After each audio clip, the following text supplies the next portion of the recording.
이것은요 우리에게 하나님께서 우리를 확실하게 보호해 주신다는 보증수표 같은 말씀이요.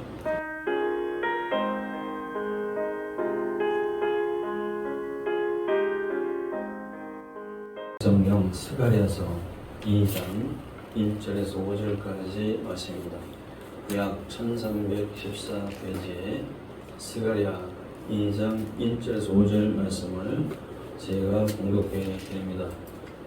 내가 또 눈을 들어본 적 한 사람이 청량줄을 그 손에 잡았기로 내가 어디로 가느냐 물은즉 내가 대답하되 예루살렘을 청량하여 그 장관을 보고자 하노라 할 때에 내게 말하는 천사가 나가며 다른 천사가 나와서 그를 맞으며 이르되 너는 달려가서 그 소년에게 구하여 이르기를 예루살렘이 사람이 거하리니 그 가운데 사람과 육축이 많으므로 그것이 성곽 없는村락과 같으리라. 여호와의 말씀에 내가 그 사면에서 부를 성곽이 되며 그 가운데 영광이 되리라. 아멘. 스가랴서 2장 1절에서 5절 말씀 개역 한글판 말씀을 제가 읽어드렸습니다. 스가랴서 2장 1절 5절 말씀을 중심으로 성곽 없는 졸라 이런 제목으로 하나님 주신 말씀을 은혜 받도록 합니다. 할렐루야. 오늘 또 주님의 이름으로 축복하고 성령 충만하시길 바랍니다. 할렐루야. 각자 서로 인사하시길 바랍니다.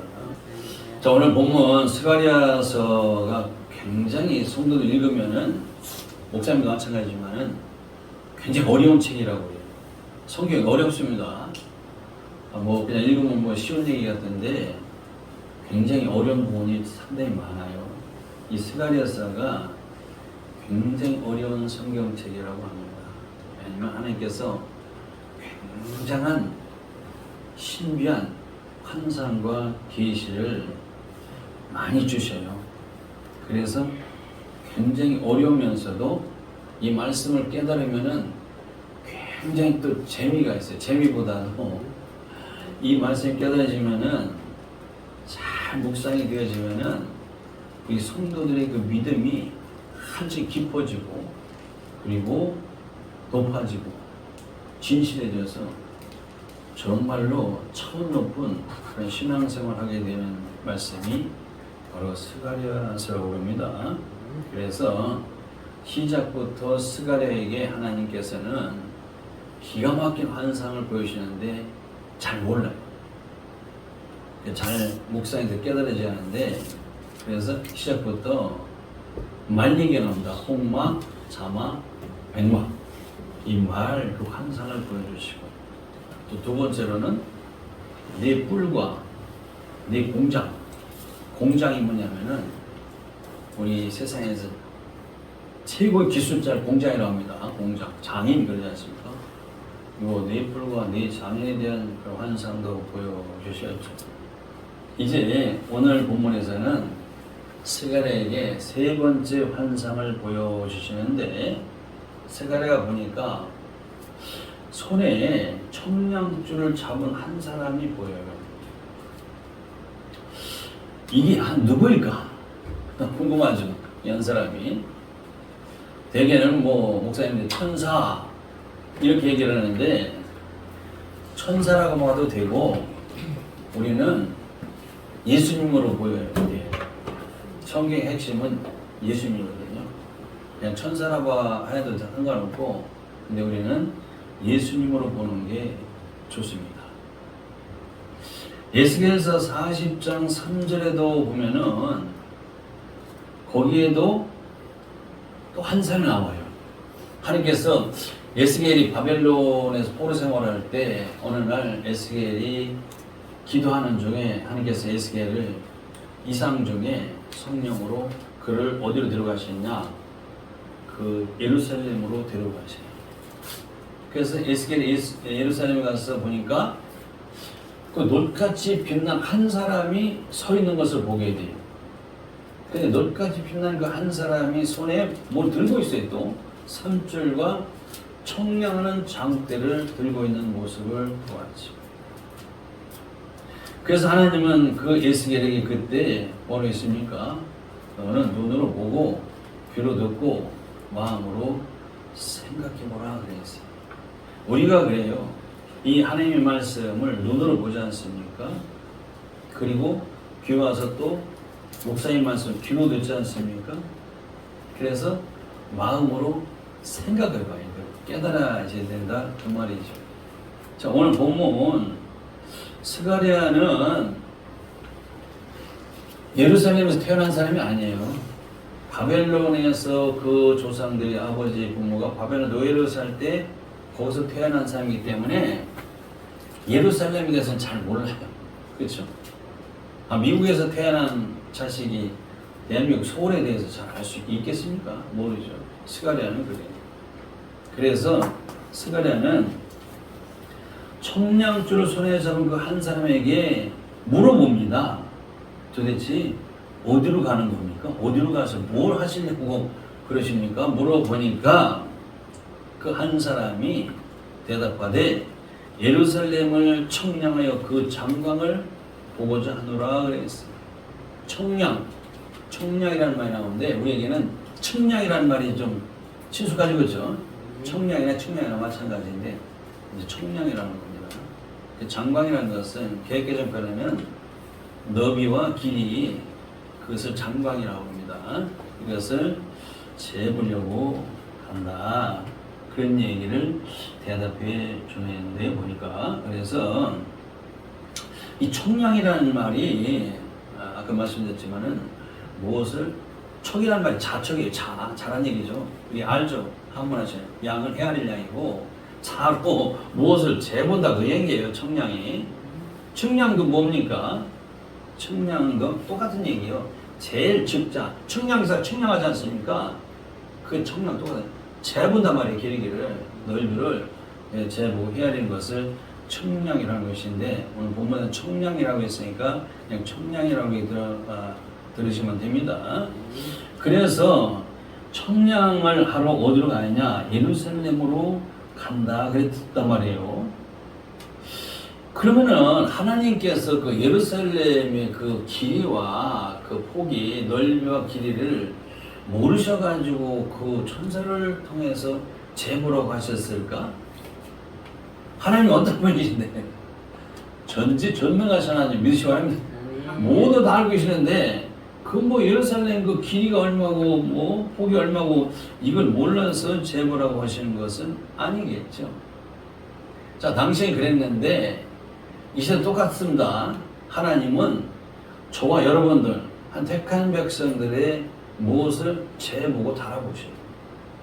뭘 재보고 달아보신다고요? 믿음. 하나님은 우리의 믿음을 달아보시고 재보시고 역시 청량하십니다. 하나님 뭘로 우리를 눈에 보이는 자를 가지고 재보냐 조를 가지고 재보느냐 그게 아니라 성경에서 나오는 이 청량줄, 산줄, 장대 무슨 뭐 지팡이 같은 갈대 이 재보는 모든 것은 저울 하나님 저울도 또 있어요. 이것은 말씀입니다. 말씀. 그렇죠? 우리 성도님들의 믿음의 그 척도와 분량을 아니 재보신다 그 말이에요. 뭐를 재보신다고요? 말씀이요. 말씀을 기준으로 해서 성도 여러분들의 그 믿음의 분량과 척도를 네가 얼마만큼 믿음이 있느냐, 얼마만큼 믿음의 깊이가 있고 얼마만큼 믿음이 넓고 높이가 있느냐 요걸 보시기를 원하신다 그 말이에요. 그게 참 무섭죠. 그래서 만약에 우리가 하나님께 섰을 때 하나님 조를 갖다 놓고 너 그거 올라가라 아니면 하나님이 진짜 그 산주가 청량한 장대를 가지고 너 한번 재보자 하면은 그래서 오금이 저리게 돼 있어요. 얼마나 무서운 줄 아십니까? 이 하나님의 청량은 굉장히 무서운 의미를 가지고 있다는 겁니다. 그래서 그 천사가 우리 예수님을 봅니다. 예수님께서 청량줄을 가지고 계시는 것은 무언가 재보고 헤아리려고 하는데 예를 들어서 무엇인가 재보고 헤아려서 만약에 이렇게 부족하다 하면은 그거 헐어버리죠. 굉장히 무섭습니다. 그게 주님 원하시는 그 길이와 장, 무게에 합당하면은 통과하게 되겠죠. 그런 여기서는 무엇을 파괴하시려고 하는 것이 아니라 본문에서는 무너진 예루살렘을 재건축하시려고 그 청량줄을 잡고 계시는 거예요. 왜냐면은 스가랴서 성경의 핵심 주제가 뭐냐면은 성전 재건이기 때문에. 그래 잘 알죠? 예루살렘 성전이 다 불타고 무너진 것은 성도 예수 믿으면 다 알아. 뭐 성지순례 가도 아이고 옛날에 솔로몬 성전이 다 불타고 무너져 없어져버렸네. 알지 않습니까? 그것을 다시 재건축하시기 위해서 재보시겠다는 겁니다. 그래서 건설 현장, 건축 현장에 가서도 맨 먼저 하는 것이 청량이에요. 청량한 거죠. 청량을 해야 그 다음부터 건축 시작이 돼요. 일이 시작돼. 목수도 마찬가지예요. 목수가 집을 지을 때, 나무로 집을 지을 때 맨 먼저 하는 것이 목줄을 튕기는 거예요. 목줄을 재는 거예요. 목줄로 쳐야 그 다음부터 그 집이 시작이 되는 거예요. 세상 건축도 마찬가지라 그런 얘기. 그게 안 되면 그 다음 일이 안 되는 거예요. 청량을 해야 그 다음에 건축이 시작되지, 건설이 시작되지. 그런 얘기를 우리가 이해를 해야 돼요. 이제 무너진 예루살렘이 다시 회복되게 다시 세우시려고 하나님께서 하시는 그 계획을 가지시고 계시는 것이구나. 그것을 우리가 깨닫게 되는 것이죠. 그 2008년도에 우리나라 국보 1호가 뭐죠? 남대문 아시죠? 어떤 이상한 사람이 남대문 불을 질러가지고 남대문이 불타고 막 무너졌죠. 남대문이.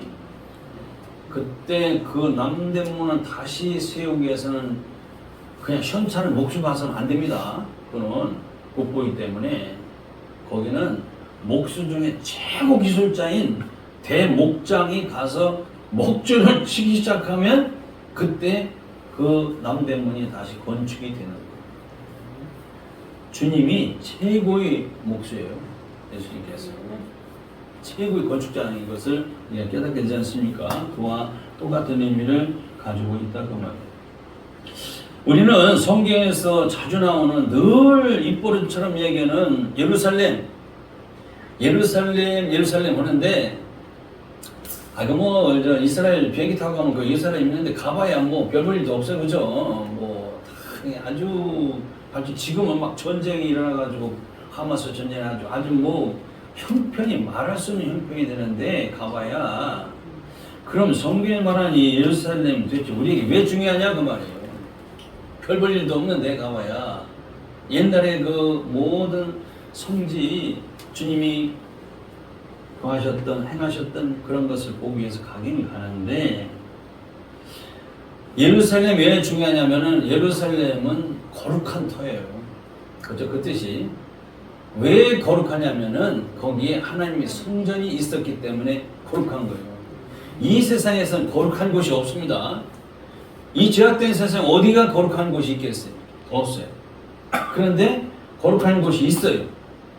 그게 어디냐면은 거룩하신 하나님이 계시는 곳이 거룩한 터가 되는 거예요. 예루살렘이 하나님의 성전이 있기 때문에 그것이 거룩한 터가 되는 것이고 하나님이 계시는 그 집이 바로 거룩한 하나님이 계시기 때문에 거룩한 집이 되는 거예요. 그래서 예루살렘 보면은 이 시대에 저와 여러분들의 심령과 똑같다고 하는 이유가 거기에 있는 거예요. 저와 여러분들의 심령이 왜 예루살렘과 똑같으냐?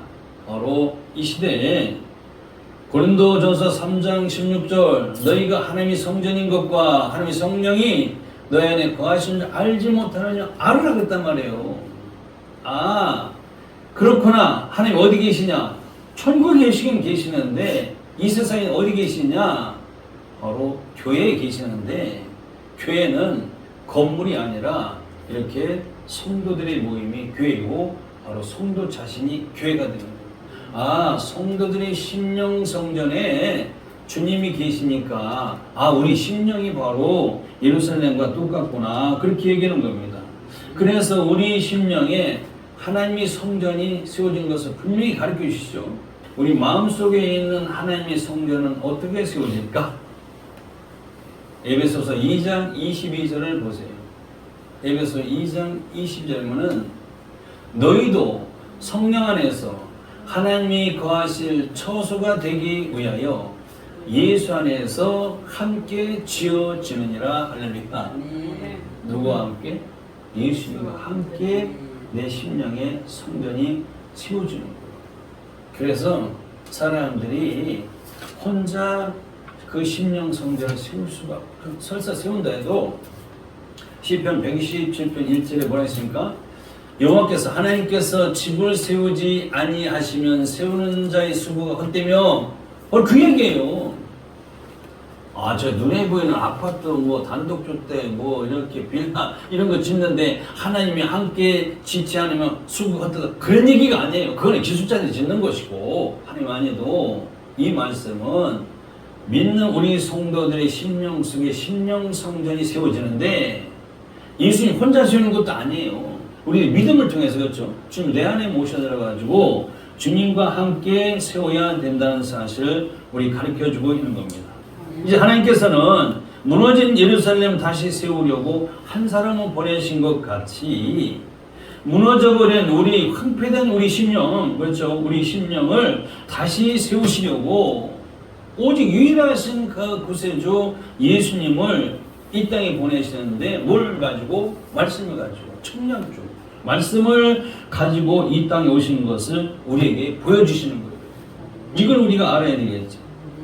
실제 역사적으로는 전부터 2500년 전 BC 586년에 바벨론에 의해서 남유다가 무너졌어요. 그래서 예루살렘이 다 불타고 무너지고 성전도 다 무너지고 불타고 바벨론에 다 끌려가지고 무너진 예루살렘과 성전이 몇 년 동안 70년 동안 그냥 방치해 버렸어요.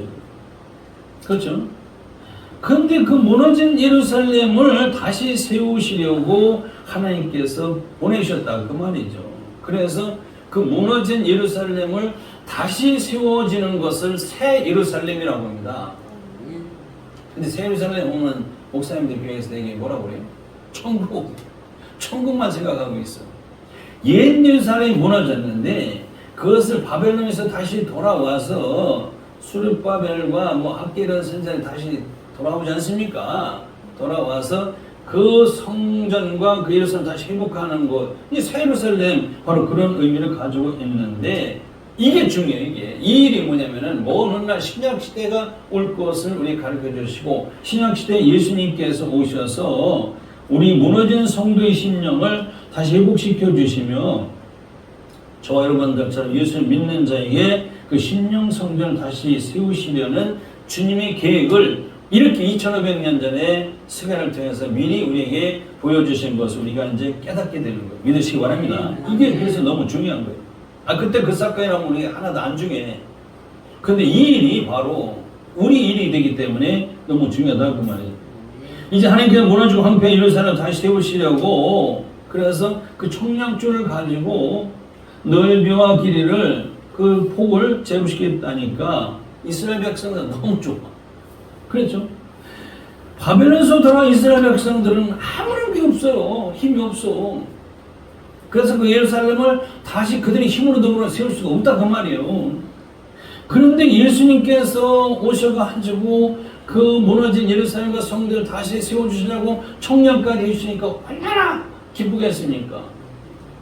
서울의 유일한 달동네가 도대체고 자기 힘으로 동으로는 재개발, 재건축이 안 되는데 어느 날 시에서 이제 재개발, 재건축 해주겠다고 하면은 그 동네 사람 얼마나 기쁘겠어요.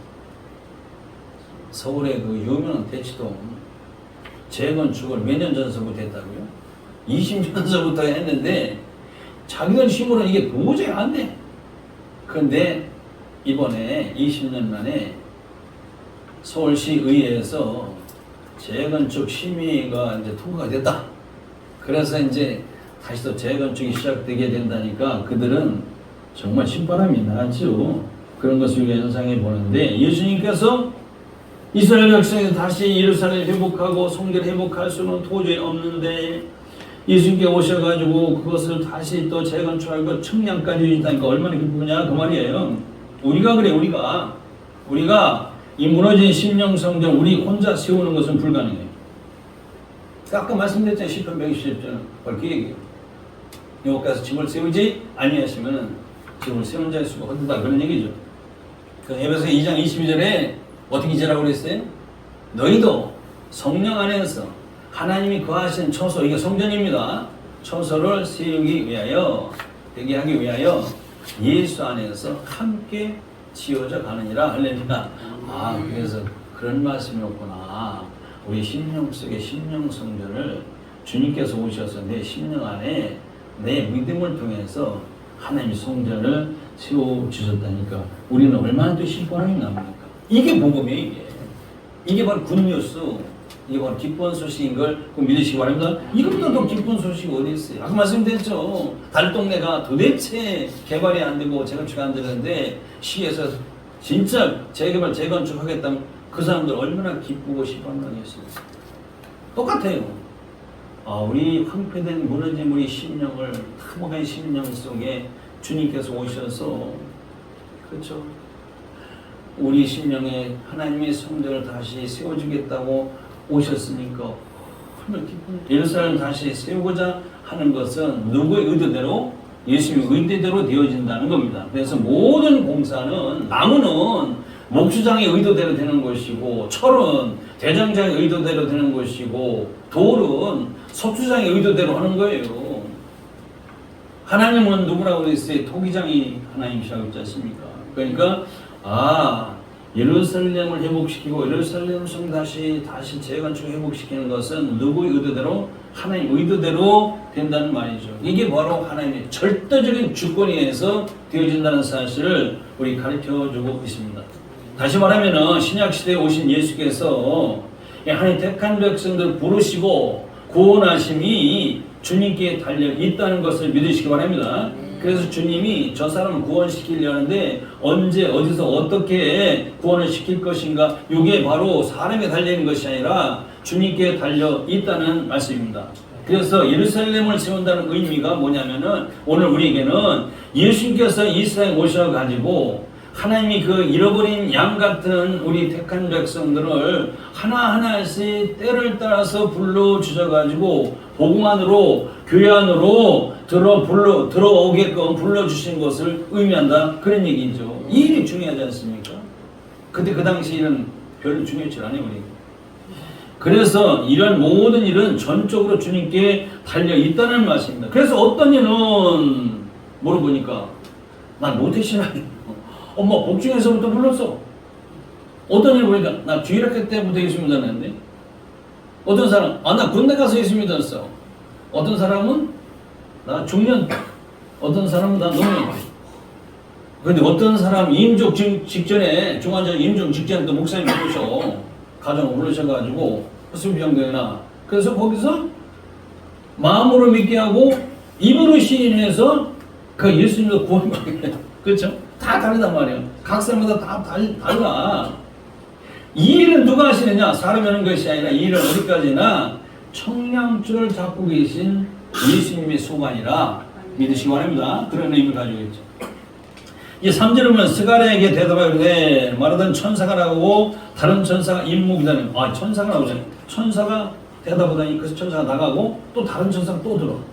이렇게 하나님이 부리시는 천사가 헤아릴 수 없이 많아요. 눈에는 안 보이지만은, 그 계시록에도 보면은 또 다른 천사, 또 다른 천사, 계속 천사가 많이 나오지 않습니까? 우리가 눈에 안 보여도 천사가 굉장히 많습니다. 그러니까 눈에 보이게 성경에서 우리에게 가르쳐 주지 않습니까? 그 주님 같은 야곱에게도 그 천사를 보여주셨어. 어디에서? 창세기 28장에서 베델에서 밤에 꿈에 야곱이 보니까 땅과 하늘로 연결되는 사닥다리를 보게 되지 않습니까? 사닥다리. 그 사닥다리 하나님 사자라고 그러죠? 천사입니다. 천사 계속 오르락내락 하는 것을 보게 해주셨어요, 하나님께서. 야곱도 그 천사를 보았다, 그 말이에요. 수많은 천사를. 왜 이렇게 천사들이 바쁘냐? 오늘 본문에 보니까 하나님은 택한 백성들, 성들과 교회가 너무 귀하기 때문에 천사들을 통해서 이 택한 백성들을 도와주고 보호해 주시기 위해서 그렇게 바쁘다는 사실을 우리에게 가르쳐주고 있지 않습니까? 그래서 예루살렘을 세우기 위해서 지금 천사들이 굉장히 바쁘게 보니까, 이 일을 위해서 우리도 깨닫는 것은 예수님은 우리 위해서 중보기 하시느라고 굉장히 바빠요. 천사가 왜 바쁘냐? 성도들에서 하나님이 일을 하는데 우리가 이 땅에서 기도를 하면은 그냥 다이렉트로 올라가는 게 아니에요. 하나님께. 이게 성경에 보면은 천사가 금양로를 가지고 그 기도가 얼마나 중요하기 때문에 금양로를 가지고 성도의 기도를 거기다 담아가지고 하나님 보좌에 올려드려요. 그래서 우리가 기도를 자꾸 많이 하면 천사는 엄청나게 바쁘고 성도는 기도하게 바쁘고 천사는 그것을 하나님께 올려드리게 바쁘고 하나님은 또 바쁘셔. 올라온 기도를 결정해야 될 거 아닙니까? 결정해서 하나님 일을 하셔야 될 거 아니에요. 그래서 하나님도 굉장히 바쁘시다. 그래서 우리가 근데 요새 기도들을 하니까 천사도 한가할 것 같아. 너무 기도를 하네. 하나님도 굉장히 한가하실 것 같아. 누가 바쁘냐? 늘 취하고 기도하는 주님만 바쁘실 것 같아. 우리가 해결될 줄은 믿습니다. 스가랴가 본 세 번째 천사의 청력 잡고 있는 한 사람에 대해서 계속 되어지는데 이제 천사가 너는 달려 그 소년에게 고여 이르기를 예루살렘에 사람이 거하리니 예루살렘 안에 사람과 육축이 많으므로 그것이 성곽 없는 촌락 성읍이 같으리라 그랬어요. 그러니까 다시 세워지는 그 예루살렘은 성곽이 없는 촌락, 제성의 촌락이 되는데 원래 성읍입니다. 성읍, 촌락이나 성읍이랑 마찬가지인데 그 성벽이 없는 성으로 만들어 주시겠다는 겁니다. 근데 이게 굉장히 좋아서 이게 하늘이에요. 왜냐면은 이 소년이 누구냐면 스가랴를 얘기합니다. 오늘 본문에서 소년이 누구냐? 이 스가랴. 하나님께서는 스가랴를 보실 때 하나의 어린아이로 이렇게 보고 계십니다. 예레미야도 그랬어요. 하나님 앞에 저는 어린아이라 말할 줄 알지 못하나이다 그랬어요. 그게 뭐냐면은 하나님이 보실 때는 우리가 어린아이처럼 제 앞가림도 못해. 솔직히 우리 성도들이 제 앞가림도 못합니다. 제대로. 뭐를 하나님이 신비한 그 성경 말씀을 봐도 잘 몰라요. 그렇지, 잘 모르니까 어린아이가 같지. 스가랴도 마찬가지로 잘 몰라. 그래서 소년이라고 했는데 오늘 본문에서 보니까 그 예루살렘이 그 70년 동안 다 방치해가지고 거기에는 사람이 살지 못해. 다 망해가지고 폐허가 돼가지고 거기는 여우들과 들짐승들만이 우글거리고 사는 그 예루살렘에 이제는 사람이 살게 해주겠다는 거예요. 왜냐하면 바벨론에서 해방에 돌아온 이스라엘 백성들이 거기서 살게 되는데 그리고 사람과 육축이 많게 될 것인데 그 다시 세운 예루살렘 성은 성곽이 없는 성이 되게 해주실 것이라고 말해요. 성곽이 없는 성. 그러니까 성벽이 없는 예루살렘이 되게 해주시겠다. 그런 말씀인데 이게 사람이 많고 육축이 많으면 분명히 그것을 보호하기 위해서 성벽을 더 튼튼히 쌓아야 되는데 상식적으로 그렇죠. 근데 그걸 없게 해주시겠다 그 말이에요. 근데 그게 우리에게는 굉장히 할렐루야라니까. 성곽이 없는 성읍. 그게 뭘까? 담이 없는 동네라는 말이에요. 담이. 울타리가 없는 동네. 저 서울에 가면은 구로오동에 가보면 옛날에 저 집집마다 다 울타리가 있어서 담이 있었는데 어느 때 벌써 옛날 얘기인데 제가 그쪽에 살 때인데 다 담을 다 헐어버려가지고 길도 넓히고 해서 담이 없는 동네 그런 동네 얘기하는 것인데 담이 없는 동네는요 좋은 동네냐 나쁜 좋은 동네예요. 왜냐면은 도둑이 없다는 얘기예요. 강도가 없다는 얘기야. 울타리가 없으니까 담이 없으니까 상관이 없어. 담이 없어도 그런 의미를 가지고 있는데 아니 예루살렘은 사람 와서 육축도 많은데 그걸 보호해 주려면은 들짐승 많고 대천 자꾸 쳐들어오는데 왜 성이 없는 그런 성으로 만들어 오신다고 했을까? 이해가 안 가요. 왜냐면은 바로 그 예루살렘은 이 시대에 교회를 의미하기 때문에 우리 교회도 울타리 없어요. 그렇죠? 다 없잖아요. 여러분들의 심령 속에 세워진 그 심령 성전에는 눈에 보이는 담이 없어요. 그런 의미를 가지고 있기 때문에 성도의 모임이기 때문에 우리도 생각해 볼 때 나 옛사람 예수 믿기 전에 옛사람이 그 심령 속에는 세상에 잡것들이 다 들어서 차지하고 있었는데 그래서 다 심령이 망가졌는데 주님께서 오셔서 주님을 내 안에 모셔드리니까 그것을 다 쫓아내버리고 거룩한 심령에 대해서 내가 주님을 모시는 심령 성전이 마련된 사람들이 성도라 그 말이에요. 그런 분들이 성도. 그러면은 우리에게 성곽이 없는 예루살렘의 심령이 되었다는 것은 무슨 의미를 가지고 있을까요? 바로 성곽이 없다는 것은 막힌 담이 없다는 얘기예요. 빗장이 없었단 말이에요. 문도 없었다는 얘기예요. 그래서 우리는 하늘문이 열리고 우리 심령문이 열려서 우리는 하나님과 늘 막힘이 없어서 교통과 교제가 지금 다 이루어지고 있지 않습니까? 그런 의미를 가지고 있죠. 그러니까 우리가 기도해도 하나님과의 교통이 잘 돼. 주님과의 교통이 잘 돼. 막힌 것이 없다 그 말이에요. 우리에게는 빗장이 없어요. 바로 성곽이 없는 성읍이 바로 우리 심령 상태를 의미하는 것이구나. 성도들 예수 믿고 거듭나서 주님을 내 안에 모신 성도들의 심령을 의미하는 것이구나. 그것을 깨닫게 해주고 있지 않습니까? 원래 예루살렘 성은 성이 있고 문이 많이 있었어요. 그렇죠? 그런데 성벽도 없고 문도 없고 빗장도 없이 열린 예루살렘이 된다는 것은 마치 창세기 3절에 나오는 에덴 동산과 똑같아요. 에덴 동산은요, 우리가 천국의 상징이라는 것인데, 에덴 동산을 보면은 울타리가 없어요. 성이 없어. 문도 없어요. 그렇죠? 이 성들이 천국화된 심령을 주시겠다는 말씀이구나. 이제 그것을 깨닫게 되죠. 에덴 동산도 아담과 죄를 지어서 쫓아내버리고, 뭘 울타리 쳐버렸어요? 화영검, 불의 검으로 그것을 보호를 했어요. 성경을 보니까. 우리에게도 마찬가지. 이렇게 되게 하기 위해서 예수님께 오셨어요. 예수께서 십자가에 달려 몸이 찢기시고 운명하실 때 마태복음 27장에 보면은 성소와 지성소와 성소 사이에는 그 휘장이 가로막고 있는 휘장이 예수님이 십자가에서 운명하실 때 그게 위에서부터 아래로 완전히 다 찢어버려서 이게 열려버렸어요. 그러기 전에는 지성소에 계신 하나님과 밖에 있는 백성들이 그 휘장이라는 그 담이 막혀가지고 하나님을 만날 수가 없어요. 그렇죠? 그런데 예수님께서 십자가에 몸이 찢기고 십자가에서 운명하시니까 그때 그 휘장이 찢어서 열리게 돼서 이제는 누구든지 하나님께 나아갈 수 있는 그런 문이 열리게 되었다. 그 말이에요. 그래서 우리는 복음성과 주는 평화 막힌 담을 하셨네. 막힌 담을 못 하셨네. 그렇게 찬송하잖아요. 하나님과 우리 백성들 사이에 막혔던 그 제약의 담이 바로 허물어졌구나. 주님을 만나는 눈이 열렸구나. 그런 의미를 가지고 있으니까 얼마나 중요합니까? 이제 담이 없는 대신에 5절에 보니까 어떻게 하시냐. 내가 사면에 불성곽이 되게 하겠다. 하나님께서 불성곽이 되어 주시겠다는 겁니다. 그래서 이스라엘 백성들에게는 눈에 보이는 그 성벽은 없어. 대신에 하나님께서 사면으로 불로 된 성벽으로 이제 둘러쳐 주셔서 보호해 주시겠다는 겁니다. 이것은요, 우리에게 하나님께서 우리를 확실하게 보호해 주신다는 보증수표와 같은 말씀이죠. 그렇죠?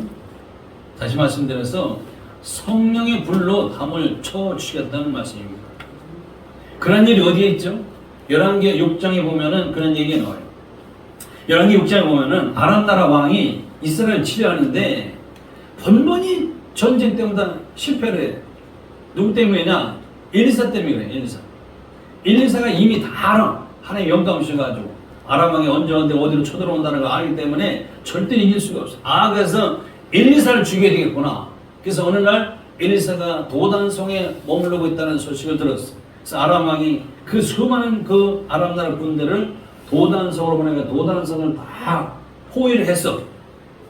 아침 일찍이 엘리사의 그 사환이 나가서 보니까 야단났어. 엘리사를 잡으려고 도단성을 아람 군대가 다 포위한 것을 보고 들어와서 기겁을 해서 선자에게 엘리사 선자에게 큰일 났습니다. 그래서 그때 엘리사가 다 잡혀가 죽었나요? 그런 절체절명 위기 가운데서 엘리사 선자 기도했죠. 열왕기 6장 17절에 봅시다. 기도하여 그러되 여호와여 원컨대 저희 눈을 열어서 보게 하옵소서 하니 여호와께서 그 사환의 눈을 여심에 쳐가 보니 불말과 불병과 산이 가득하여 엘리사를 둘렀더라 이 말씀. 하나님께서 엘리사 상원에 눈을 여니까 눈에 보이지 않던 이 하늘의 불말과 불과 천군 천사들이 싹 엘리사를 다 둘러싸 있는 것을 보게 하셨다 그 말. 그리고 엘리사의 기도를 들으시고 그 다음에 18절에 보면은 아람 군대의 눈을 어둡게 해가지고 토독토독한 군대가 엘리사 잡으라. 그래서 엘리사 있는 곳에 데려다 죽게 해가지고 그들을 유인해가지고 사마리아 성으로 다 몰아넣고 그랬어. 그거 또 기도했죠. 하나님께서 눈을 열어라. 그래서 아람 군대 눈을 열어보니까 이게 사마리아 성 안에 자기들의 군대들이 완전히 포위돼서 도관의 덩지가 되어서 정말로 그들이 굴복하게 되었을 때 하나님은 아람 군대를 다 죽이라고 했습니까? 아니에요. 저들이 배고프고 지쳤으니까 물과 떡을 줘서 배부르게 해서 돌려보내라고 했어요. 그래서 그 다음부터는 아람 군대가 다시는 이스라엘에 쳐들어오지 않게 되었다는 것인데 누가 무서워서 그랬을까요? 엘리사가 무서워서 그랬을까요? 엘리사의 하나님이 두려워서 다시는 쳐들어오지 못하게 되었다는 것이죠. 왜? 불담으로 불성곽으로 항상 보호해 주시니까 그들이 무서워서 들어오지 못했다는 것이죠. 자, 오늘 말씀을 정리합시다. 5절에 그 가운데 영광이 되리라고 했어요. 무엇이 하나님이 영광이 되시나요? 우리는 자꾸 세상 영광 가지고 하나님께 영광 돌리려고 하는데 그게 아니에요. 바로 우리는 성곽 없는 성읍, 하나님의 불성곽, 이거 너무 좋은데? 좋다고만 하지 말고 우리와 이 나라에 하나님이 그 불성곽으로 완전하게 보호하시는 그 은혜를 받기 위해서는 바로 엘리사 같은 그 믿음을 우리 성도들이 가지시기 바랍니다. 아멘. 그래서 우리의 믿음을 통해서 하나님은 이 어려운 이 나라를 우리를 항상 하나님의 그 불성곽으로 지켜주시는 은혜를 받는 저와 여러분들이 될 줄로 믿습니다. 기도하시겠습니다. 하나님 아버지, 이 시대 닥쳐온 여러 가지 재앙이 위기에 빠져 있을 때 우리 스스로를 막을 수 없지만은 믿음으로 하나님께서 우리에게 불성곽이 되셔서 안전하게 지켜주신 은혜를 이 나라에 우리 모든 성도들에게 주시옵소서. 예수 그리스도로 기도합니다. 아멘.